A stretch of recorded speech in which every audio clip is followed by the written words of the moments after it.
As a kid, my dream was always to be able to build giant Lego sets, but they are expensive. I could literally buy a car for that much. So, to fulfill my childhood dream, I've decided to spend 24 hours straight building Lego sets. But there's a slight problem. I'm gonna need a lot of Lego sets. Like, 18,000 pieces worth. Like, this many Lego sets.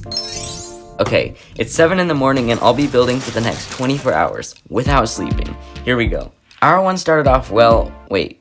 Why are there forearms on the screen? This is my friend and he's going to be helping build the sets for the whole 24 hours. In other words, I don't have to suffer alone. We started building the Vespa 125, something pretty small but also really cool looking. And look at all this wonderful medium blue. The first couple of hours went super smooth and we both started getting into the groove of opening a bag, building it, switching off who was building, and doing that all over again. By hour 2, we had almost finished the first set and were ready to move on to the Nintendo Entertainment System pretty fast. The Vespa is literally 1,100 pieces and we have 18 times that to go. My fingers are gonna hurt so bad by the end of this. But don't worry, your fingers won't hurt if you slam the subscribe button. This video literally cost over $1,500, so it would mean a ton. I started on the NES by building the console part. I was super excited because of the really cool mechanism used to make the game cartridge load and unload out of the console. But I literally could not get it to work. For some reason, it would jam in the downward position, so I just had to move on and keep building the rest of the console. By the end of hour 4, we had finished the console, which even has this really cool hidden Mario level inside of it.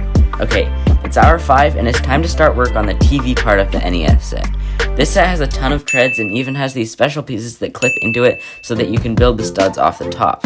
These pieces are going to help me a ton in future videos when I make more arcade games and simulators. So I don't think this one's going to stay built for long. After another hour and a half, the set was finished, and chat wanted me to show off the super cool mechanism, and as someone who has built this mechanism many times before, I gotta say, it's so satisfying. Although not quite as satisfying as the sound this dial makes. It's 1:30 in the afternoon and we have finished 2 of the 5 sets. I ran a poll on stream and they decided that the next set we should build is the roller coaster. Okay, well, it changed afterwards, but at the time being, it was the roller coaster that won. We started by building the 3 roller coaster cars and a bunch of accessories, including this cool hot dog stand, a balloon vendor with these super cool balloon dogs, a pretzel stand, as well as this little bench and a map of the park. I didn't own any Lego roller coaster pieces before this, so as hours 7 and 8 rolled by, it was super fun to see how they all go together and how well the cars run along the track. Then we started on the larger section of the base and built pillars. Lots of pillars. Also, a special thanks to everyone who donated during the stream. Their names will pop up in the corner of the screen from time to time. As we kept building this set, I started to realize how massive it really is. Then it was time to add the loops onto the set. The part that literally looks like this thing called a euthanization coaster. Maybe Lego isn't a kid's toy after all.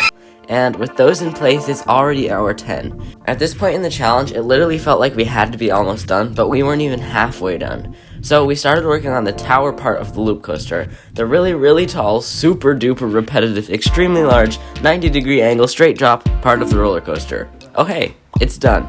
I'm literally in awe at how huge this thing is, and it isn't even the tallest part of this set. Then my friend started on the lift section of the coaster, while I placed a billion treads in a row. Then my mom brought us pizza. Thanks, Mom.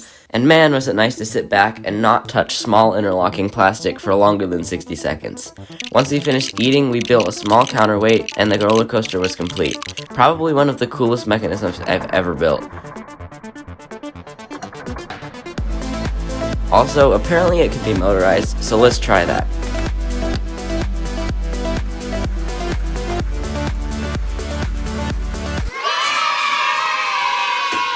I'm tempted to just let it run perpetually. It's so satisfying.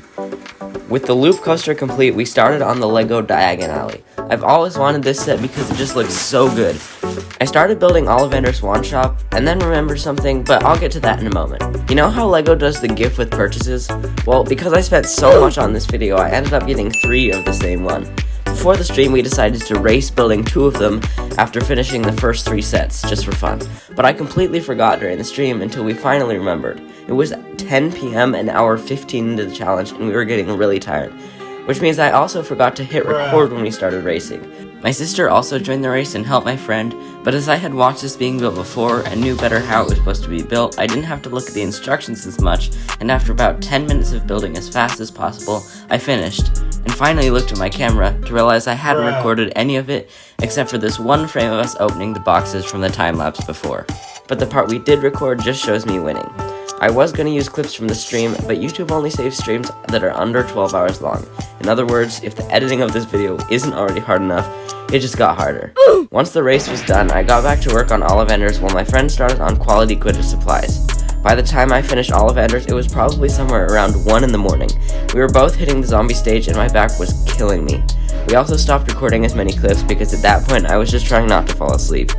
Yet somehow the night almost went fast. Each hour seemed to crawl by, but then I would realize 2 had already gone past. I don't have much recording of building the 3rd section of Diagon Alley, but all I know is that when I was starting the roof at EOE in the... Wait, no, that says 303. At this point, my friend had finished quality Quidditch supplies, which was this super cool angle on the facade of the building, and had moved on to the 4th and final section, Weasley's Wizard Wheezes.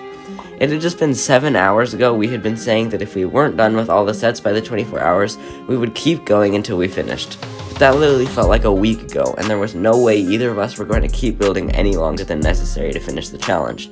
After who knows how long, I finished Scribulus and opened the super awesome mystery box, even though I already knew what was inside. I am now 1 pink umbrella richer, and I count that as a win. Also, look at this comparison of a 2020 Hagrid minifigure versus a 2011 Hagrid. LEGO has come a long way, especially with this hairpiece that I always got a kick out of putting on normal minifigures.